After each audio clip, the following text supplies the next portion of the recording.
So our quail have laid their first egg of the spring, and with that comes the official beginning of spring cleaning in our house. So today I'm planning to tackle the kitchen. I had grand plans of deep cleaning the entire kitchen, but by the end of this day, I was only able to get through the oven range, so the cooktop part of the oven, and then the vent hood and the grease trap in the vent hood, which took an unbelievable amount of time, but in the end, I feel like the kitchen can breathe again. She's, her vents are clear, and it's a great feeling. So I hope you get a little satisfaction out of this video, or some motivation to clean your own grease traps in your kitchen. Did you know that your oven had one of those? That your vent hood had a filter you could clean out? Let's hope yours is a little easier than mine. Mine, I think, is probably the hardest you can buy. So with that, I hope you enjoy this video.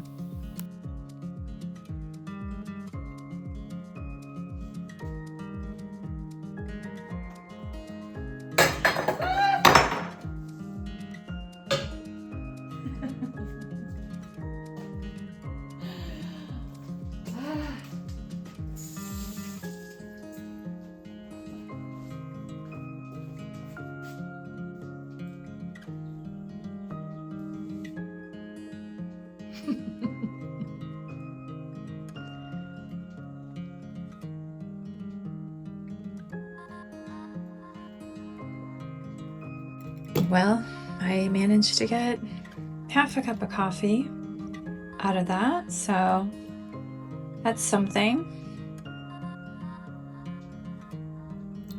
I don't think I've ever done that in my life, but I've also never filmed myself making a coffee before, so I guess it comes with the territory. And here's the rest of our reality today. This is what happens when you spend 2 days outside in the beautiful sunshine doing things on your beautiful property, and you just kind of ignore what's happening inside. So that's what's going on there.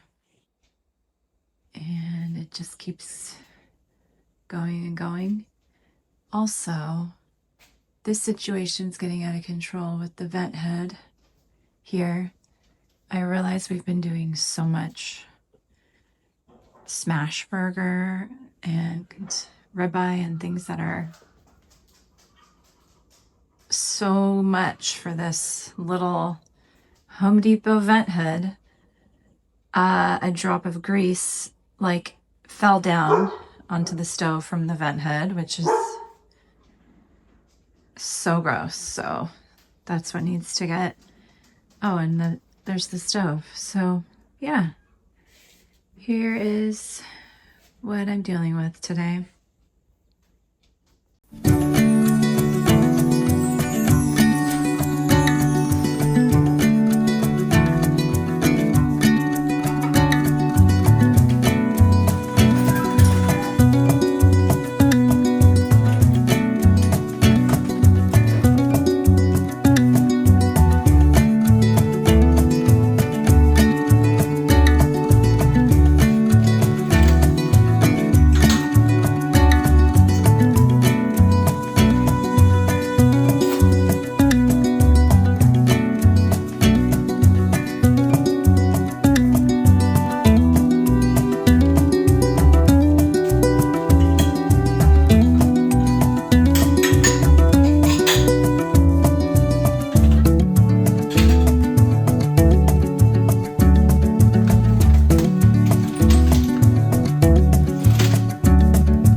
Alrighty, dishes are loaded.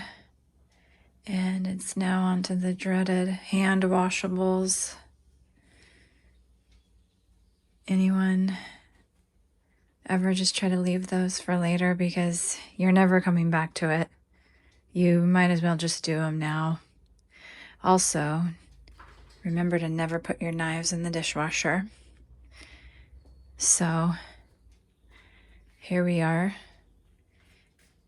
Does anyone else have a hidden talent of being able to load their entire cupboard of dishes into their dishwasher? It's like a fun game of Tetris to fit them all in there. Or is it just a weird thing that I do? Anyway, here's proof. They're all in there. The cupboard is completely empty. Alrighty, no more procrastinating. Here we go. And I don't recommend ignoring your kitchen for 3 days unless you absolutely 100% use paper plates like I do, which probably eliminates 60% of the dishes since no one's using a plate. And yeah, that's my tip of the day.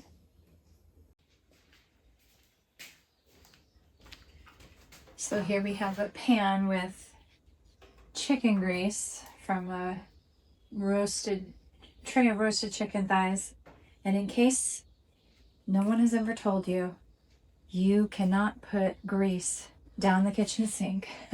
I can't tell you how many people don't know this, and I want you to know you can't do it. So this gelatinous, buttery stuff will clog your drain, and we live on septic, so we're extra about it. And my dad was a chef, and my family had a catering business, and I mean, we used to have a rule where if we were in a house catering, you would not put anything down the drain. Not even a little bit of food you think is okay to go down. Just nothing. So this is just my PSA of the day. Throw grease away in the trash. I don't know why some people think that's not what you do, but that is what you do. Okay?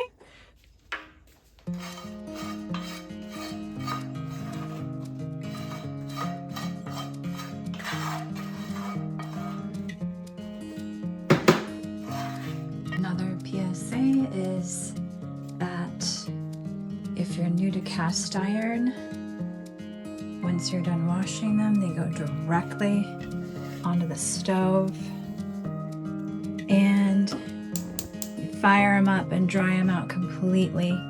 Don't ever leave your cast iron pan in the sink, not even for a minute. They should basically go from the stove, a quick scrub in the sink, back to the stove on heat. This pan is 30 years old from my mother-in-law. You can see from the patina on the outside, it's like thick. And this one's maybe 10 years old from my dad. This is just a Walmart Lodge pan, but we can crack an egg on here and flip it and it does not stick. So that's how you know you're doing it right. And please, for the love of God, do not ever leave these in the sink. My dad is a chef and he always said, put them immediately on the stove after you wash them on fire to fully dry them out. And now we need to clean this mess of a stovetop. Horrendous. Alrighty, we've got the dishwasher loaded, countertops wiped down, hand washables washed. Now it's time to figure out what to tackle first. The stove is a mess. The vent hood is so bad with grease in the grease trap. All these decorations have just a film on them of dust here. This kitchen is in such need of a deep spring cleaning. I don't know where to begin. This light up here, a film on it. So maybe one more cup of coffee.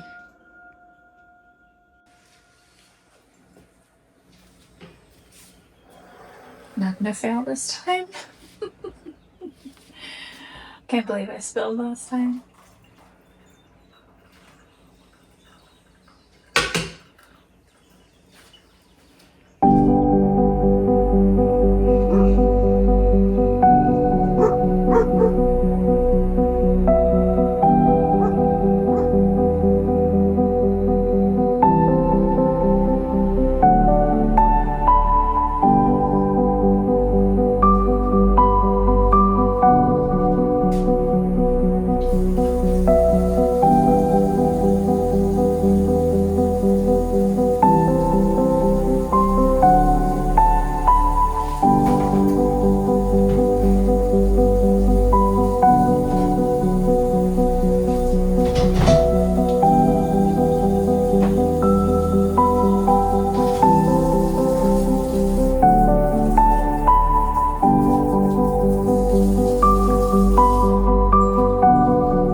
This is the part I'm scared of.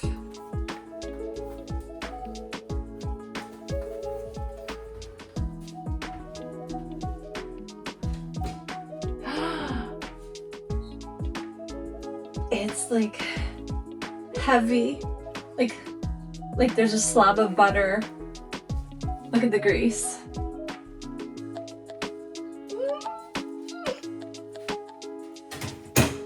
Like, I don't think I can put that down my drain. That's how much there is. I need to like wipe it first. Oof. Yeah, I don't know. The Home Beyond Home Depot vent hood for just the scale of cooking that we do. I think we're gonna have to figure out something else here. And now I remember why I haven't done this in a year, because this fricker needs to be taken apart with a screwdriver to clean it correctly and thoroughly to get in there. It can't just be rinsed off easily. So that's what we're dealing with right now. So here we are, all clean, back to square one. Let's see if I remember how to put this thing back together. If not, I've got one more grate to go. And I will spare you what that one looks like inside, but pretty much these little trenches here were completely filled with grease, like thick. So gross. So thank God that's done. And also, I remember the last time I did this, I sliced my finger open on these sharp edges. So this thing has been really fun to deal with. So the saga of the vent hood continues. I found out there's these like inner crevices in here that I was just doing my best to wipe down, and then a huge warning sticker is also here saying be careful of electrical shock. So I'm just doing my best. It's not too bad in there, but the fact that stuff got up in there is, not ideal. But I think I'm getting a handle on it. I think we're in the home stretch here.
Take a break today, get dinner going, but we did a good start to the deep cleaning in the kitchen here.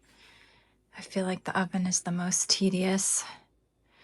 We're not even going to talk about inside the oven, but the vent hood and the range top are completed, and everything around it that was just basically covered in grease. The vent hood was covered in grease. the grease traps in the hood was just so crazy. So next time we'll do the cupboards. I don't think you can tell here, but they're definitely needing a wipe down. And all of the decorations on the walls. The light fixture up there, that glass. Just everything needs some once over, but I think that'll take less time than what I just did, just wiping down larger surfaces. It's just those little, I mean, I was getting into crevices up in here that like needed a Q-tip practically, but she is sparkling clean now. And if somebody comes here tonight and starts to grill up a smash burger in my cast iron pan, we're maybe gonna have a problem, but in a couple days I'll be ready for that again. So let's talk about this situation of a lot of cooking inside. We've shifted a little our diet recently this last year to have more good fats and higher fatty meats. So we're doing a lot of ribeyes and a lot of ground beef. And I realize like it is not sustainable to be doing that inside every single day. Like there has to be another way. I'm thinking I want this to be the last time I have to clean grease out of those vents. And I'm just thinking, you know, there's first of all, there's no way we're buying a new vent hood because my husband made that with his own hands. And I love it and it's beautiful. But the hardware under it, you know, that was cheap from Home Depot and we installed that. But anyway, I'm thinking of doing something I saw on some random reel where a guy, I mean, I wouldn't go this far, but he had his screen off his window and he would just stand up to the window and cook his ground beef outside. Which it makes you think, okay, we need to get a Blackstone or something. And I need to just start going outside. I don't know why. Whenever I cook, I'm always inside. My husband's always outside on the grill. And the grill is like not how we cook a lot of things. We've really been into having ribeyes in the cast iron skillets with butter and just getting that crust over the whole steak. And you can't do that on the grill. So yeah, I'm thinking about a Blackstone, but I'm pretty much a purist when it comes to cookware. I'm all stainless steel or cast iron. You won't see any plastic in my kitchen. And my only concern is what is the material of the Blackstone? You know, I'm also thinking of going totally old school and having a little electric 2-burner cooktop that you just take outside on an island or something. Like I'm ready to commit to this. It's spring, going into summer. I'm in Southern California. We have 300 days of sunshine a year. Like, how do we do this? Because I'm ready. The splatter of grease every day. I think I'm done cleaning that for a little while. So yeah, maybe we just gotta pull the trigger here. Anyway, that's my rant.